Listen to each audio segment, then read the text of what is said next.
And please ignore, I'm not very good in English. I think Blessing forgot to tell you that. So keep ignoring any of the grammatical mistakes if I do. Okay, let's turn our Bibles to let's start from Luke chapter 2, chapter 1, and we'll read verse 26. Brother Blessing, I will need your help. Yeah. In the 6th month, God sent angel Gabriel to Nazareth, a town in Galilee, to a virgin pledged to be married to a man named Joseph, a descendant of David. The virgin's name was Mary. The angel went to her and said, "Greetings to you who are highly favored, the Lord is with you." Yeah, thanks, bro. Thanks. Uh, I'm sure you've heard so many good things uh, from the pastors and from different preachers till this day. No, but when I talk about and when I think about our relationship with God, there are so many things. There are so many uh, topics, so many issues we always keep struggling with, and I feel that I'll be very much happy. I'll be very glad if somehow I could help each one of us to get more closer to God. So that will so there is something that God has been constantly speaking to me recently, and this is something that I've worked on in my life, you know, and I'm really sure this is one of the most important things every Christian must pay attention to. So what we are talking about today is a very common topic, but something very important. I'm talking about the temple, temple of God. Brother Blessing to read this verse is it says, uh, God sent his angel to Mary. And if you pay attention, Mary, when the angel was sent, was in Nazareth. She was in Galilee. So if you see this the picture of Israel those days in geographically, I'm not very good in geography, but then still it's somewhere in the top. If you read in the map, if you see the map, somewhere at the top, the reason Galilee was somewhere in the top. And when you read chapter 2 and 4, it talks about, would you mind reading, brother? It also Um, says that Joseph was there too. Yeah, please read. Joseph also went up from the town of Nazareth in Galilee to Judea, to Yeah, so Bethlehem, the town of. yes. So he also went from there to Jerusalem because of the census. Okay, so the question that I want to start with is, you know, uh, it's a very common story. Everyone knows it. Why God became human and came to the world. We have so many answers to this. We have so many logics to this. But if we really try to meditate on those things, uh, today's topic will help us to understand, there was a particular thing that kept attracting Jesus, that kept pulling Jesus towards a point. So that point is the temple. Bible tells us Mary lived in Galilee, and even Joseph was there, even though he was not from that place. He was not from Galilee in real. He was from the town of David, meaning in Jerusalem. So he stayed there, and definitely because it was God's plan, and God has prepared for him a lady there, a woman who had to marry him later. But we read in the Bible, then there came a time, then uh, let's read this one also. 2 1, chapter 2 1, Luke chapter 2 1. In those days, Caesar Augustus issued a decree that a census should be taken of the entire Roman world. Okay, Bible says in those days, this Caesar Augustus, he says, he makes an announcement saying, let there be census. And because of the census, what these people, Mary and Joseph, who are in Galilee, are made to move towards Jerusalem, made to come towards Jerusalem. Was this a coincidence? Was this a coincidence? And why is this happening? So all we know till this point is God is about to take flesh and be born on earth. And the person whom he's supposed to be married to be born to, but as his parents, Mary and Joseph, they are in somewhere in the northern part of the like that times Israel, and we see the situation is turned in a way that they are made to move from Galilee to Jerusalem. Okay, let's move further. Then we know the rest of the story, and Mary is made to stay there, and by the time they want to come back, she's about to give birth. So they had to delay their plan. So eventually, what we see Jesus being born in Jerusalem, not in Galilee, not in Nazareth, not elsewhere, but in Jerusalem. So is it a coincidence, or does it have a connection, or it's just like that? Okay, so we now let's move to the verse 2:22. Um, when the time of their purification according to the law of Moses had been completed, Yes, when Jo- the time of the purification had been completed. Joseph and Mary took him to Jerusalem to present him to the Lord. Okay, now Jesus is very small. He's very small. He can't talk. He can't say anything. So what you see is there is a law. So when the time of purification comes, so usually small children are taken to the temple to be offered to the Lord. So same thing is happening with Jesus. He is taken to the temple. Small baby is being taken to the temple when he's just gone few days ago. Okay, moving to the next verses. Go to 41 verse till 43, brother. Every year his parents went to Jerusalem for the feast of the Okay, now, Passover. yeah, thanks. Note this. Bible says every year parents go to Jerusalem.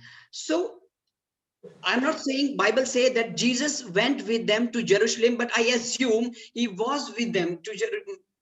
He would have taken him also to Jerusalem. Anyway, this is just my assumption. Okay, go further. When he was 12 years old, When they he went, was 12 years old. Okay, 12 years is not a very big age.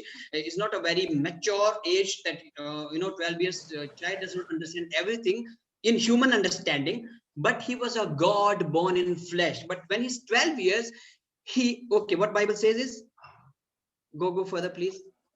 they went up to the feast according to the custom. After Yes, the feast over, while his parents were returning home, the yes. boy Jesus stayed back in Jerusalem, but they Okay, were unaware of it. here you see something very interesting. A 12-year child goes with his parents to Jerusalem, and interestingly, Bible says when they came back and he's left behind, he stayed back. He stayed back. It was intentional. It's not that it happened by chance. Oh, he wanted to come back and then he got lost and then he had to go there. And okay. Before I say something else, please complete these verses, bro. So after the feast was over, while his parents Yeah, were returning home, the boy stayed back in Jerusalem, but they yeah. were thinking he was in their company. They traveled for a day. Then they began looking for him among their relatives and friends. Okay, jump to 49. Jump to 49. Why were you searching for me? He asked. Didn't Okay. you know I had to be in my father's house? See, this is very interesting. At 12 years, Jesus saying, now parents became tensed. They want to know where he is. So they run behind him. They want to really find out where is the baby Jesus, where is this boy Jesus. So they go And where do they go? They go to temple and they find him in the temple. Okay, now they're not happy with what happened. So they are emotional. It's okay, fine. That's how parents are. That's how we humans are. But uh, when they speak to him, 12 years Jesus, they say, why did you do this to us? Don't you know we were really tensed? Okay, then he gives an answer. I don't know whether they paid attention to it or not, whether we pay attention to it or not, but he said something that human being need to understand. Okay, read again, bro. What did Jesus say? Why were you searching for me? He Why asked. were you searching for me? Okay. Didn't you know I had to be in my father's house? Okay. Did not you know I had to be in my father's house? I had to be in my father's house. Okay, let's start from the beginning. Jesus was to be born. Okay, when Jesus, okay, now he's 12 years old. He can speak. When he's not even born, he's just in the plan of God. He's not even in the womb. He's just been spoken about through angels. And when he wants to be born, he senses were not coincident. It was the plan of God. It was the plan of Jesus yet to be born. It was Jesus at action even before the birth. When Jesus has to come, you see angels in action, you see human being in action, you see heaven and earth both in movement, both in action. So eventually what you see, when Jesus wanted to be born, I would put this in this way. When Jesus wanted to be born, he wanted to be born in Jerusalem. We'll get to why. We'll get to this answer why. But anyway, let's understand this. He wanted to be born in Jerusalem. That is why, you know how is possible, that time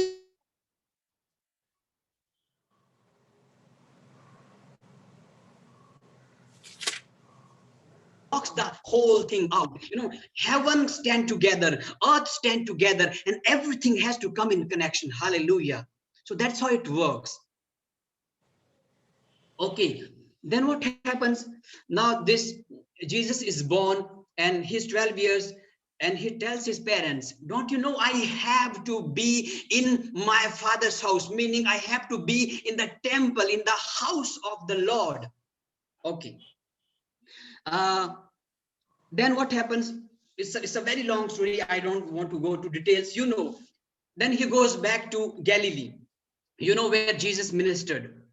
I don't know so much about the theology. Brother Blesson knows it well. He is very good in theology, but I don't have a strong hold there. Anyway, but what I understand reading from Bible is he ministered most of the part of his ministry. You read in the Bible, he went to Galilee, he went to Samaria, he went to Capernaum, he went to some different places somewhere in the north. And eventually what you see Jesus is, you see him move towards Jerusalem. You see him slowly coming towards Jerusalem. Okay, and and when you see, okay, then there are so many things he does everywhere. There are so many miracles he does at Nazareth, as Capernaum, as some other places, Galilee. He goes to different synagogues. But where was his mind? Where was his heart? Where was his full attention? How do we understand this? Let's read Matthew chapter 16 and 21, brother. 16:21.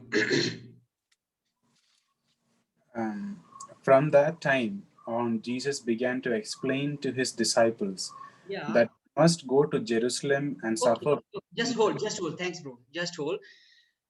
That time onwards, see, before this, he did not tell his disciples that they want to go to Jerusalem, but he has been moving towards Jerusalem.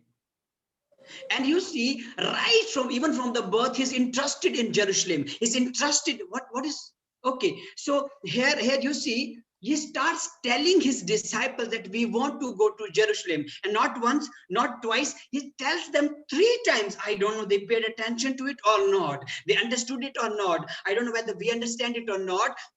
I don't know. But this was something where mind of Jesus was focused on. See, this is something I have learned in my life. What God gives important to. It is important. God's anointed people, God's chosen people must pay attention to. You pay attention to this, okay. You pay attention to that, okay. You pay attention to 10, 15 other things, important things, okay. But do pay attention to what God pays attention to. That's more important. As a minister of God, as a servant of God, as a chosen people of God, or as a sons and daughters of God, it is very important for us to pay attention to what God pays attention to. Hallelujah. Okay, so now he is talking to his disciples. He went to so many other places. He did not put pressure on those. Hey, brother Peter, we are going to Capernaum. Do this, do that, do this preparation. He doesn't talk about that. He just goes, he's happy, he does ministry, he does so many things there. But when going to Jerusalem, he is talking. He wants them to pay attention to it. He wants them to think of this. 3 times he says, okay, okay.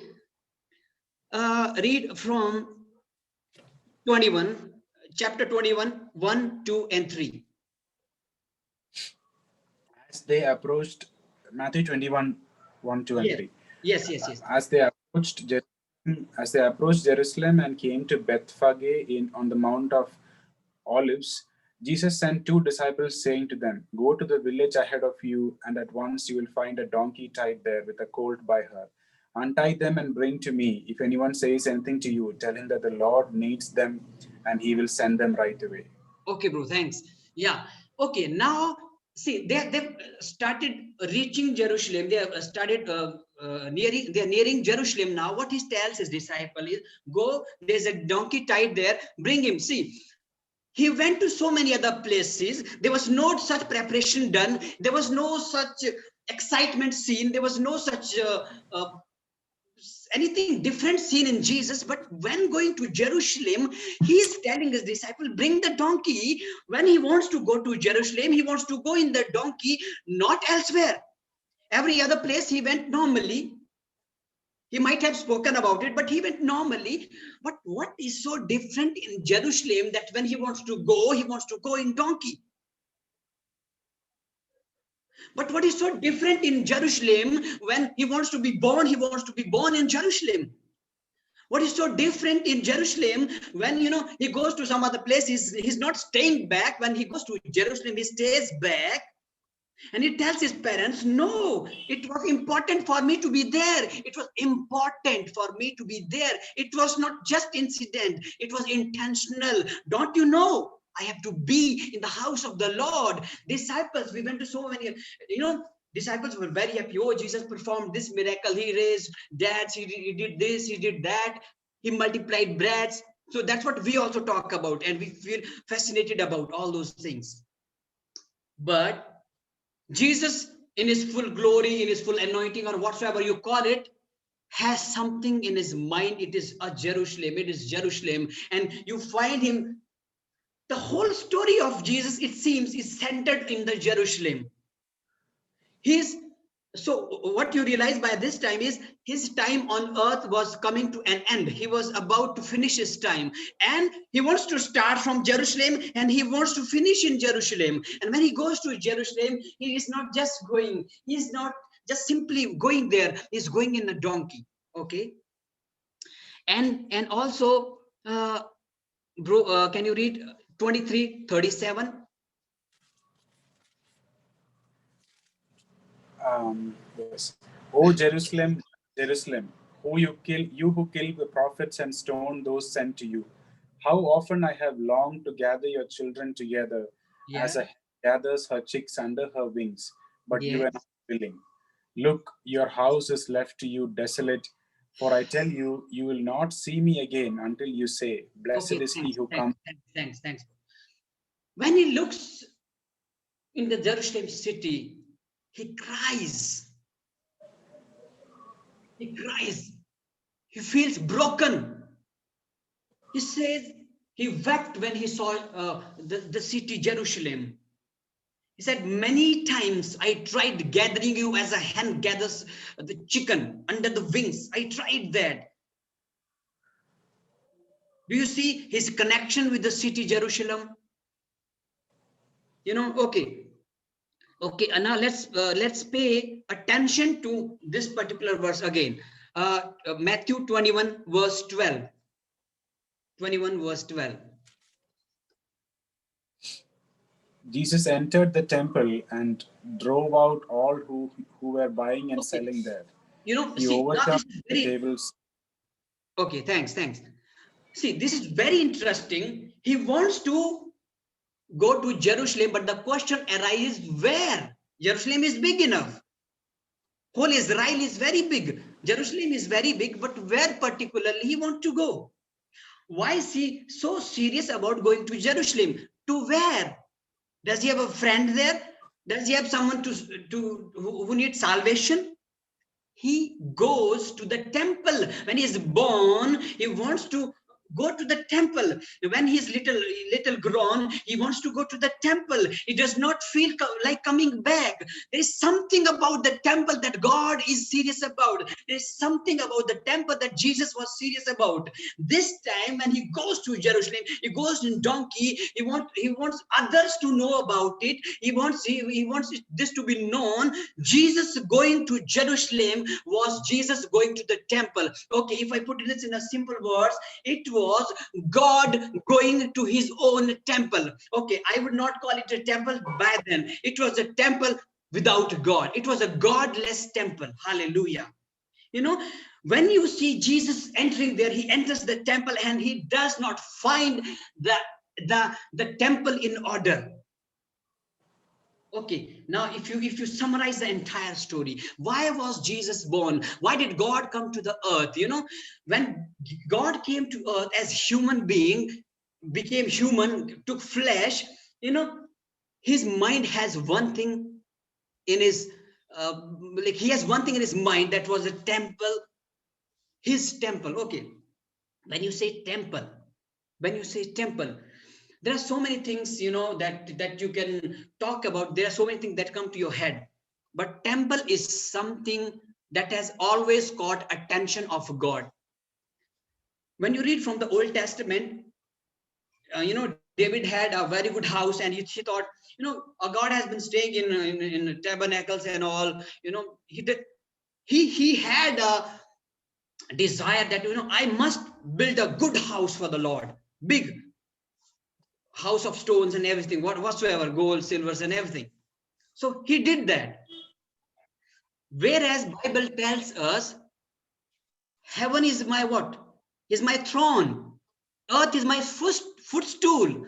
What type of house would you make? But even though God does not stay in the house built by stone, silvers, gold, this and that, but when there was one person on earth who had a thought of building a house for God. So this was something that attracted God. This was something that pulled the attention of God. Why? At least there is one human who is thinking about a temple. But God did give him an answer. God did give him an answer, because his attention went to that point, to that topic, the temple of God. He said, Lord, I will build you. He was not very happy with this idea, but he did not refuse the idea. He said, okay. He gave him a solution also, what to do. Not you, your son will build. Anyway, will not move to this topic. He built a house.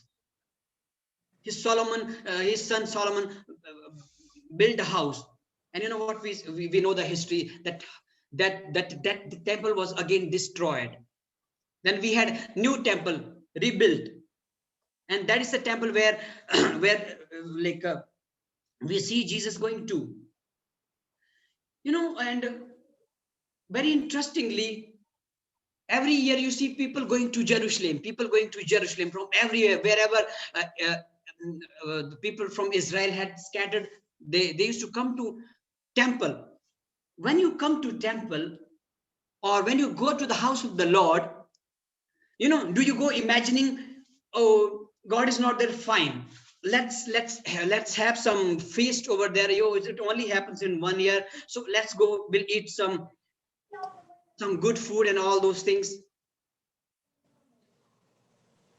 There is an intention, there is a reason we go to the temple of the Lord. You don't go for blessings alone, you don't go for his mercies alone or offering prayers alone. You go to meet God. But what if interestingly you get to know God is not there? God is not there.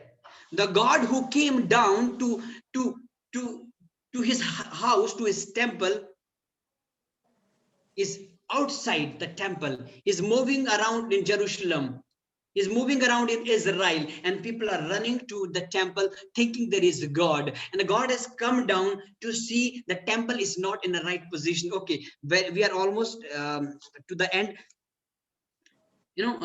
Let's read one verse and we'll end with this. Ephesians chapter 2 and verse 21.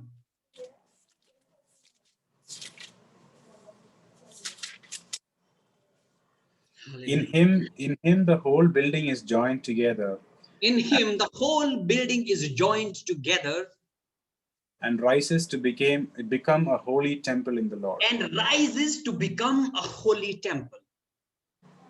Okay, you know what God is serious about? God is serious about the temple, but that was not the temple that he's serious about. Is not the temple that we built with the stone, the silver and the gold, with the good looking, the 3-story, 4-story, and the big one with the silvers and gold.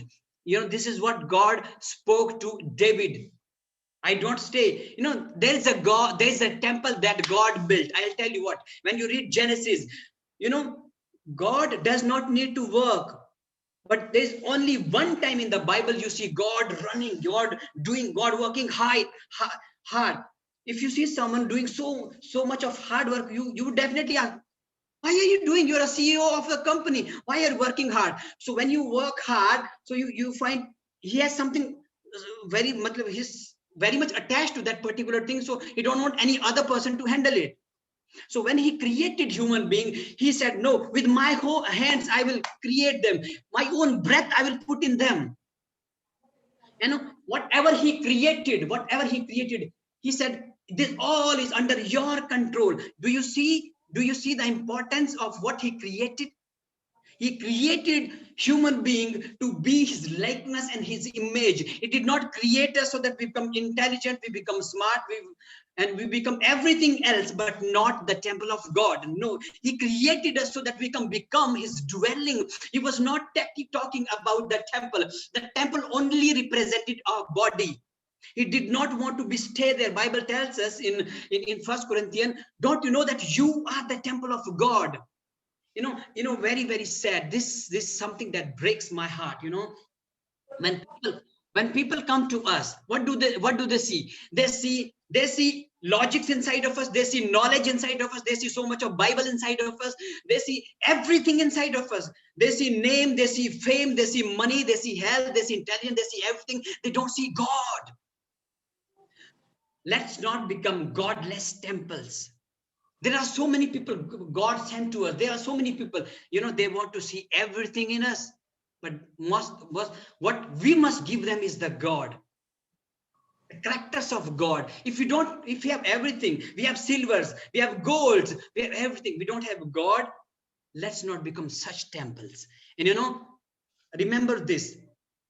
Jesus might do so many things around us. Jesus might do so many things in our families, in our lives, in our relatives, in our churches. But his attention is the temple. His attention, his focus is the temple. He's more serious about we being without him. We can do things with him. We can do things through him. We can do so many things with him. We can become more beautiful, intelligent, smart, and whatsoever you call it, with the help of him. But remember one thing, we are incomplete without temple. Temple is not temple where there is no God. I don't call him temple. I don't call it temple just because it has silver. It is not important. Just because, you know what, it has so many, it has a priest inside. It is not temple. Our churches has become godless. Our bodies has become godless. You know, we have lost our attention. We have lost our focus. We have lost, our understanding that, what does God want? What makes God happy? I'm leaving you with this thought this morning. I think we're already exceeding time. Let's close our eyes. You know, as we meditate on this, let's close our eyes. Let's ask God. When people come to our church, they might find miracles. They might find so many activities happening, so many things happening. It might look very religious. It might look so, but I feel very sorry. I feel very brokenhearted when people say, I don't want to talk to Christians. They're not good people. They feel bad because they don't see God. They see everything else happening. They see every other activities happening.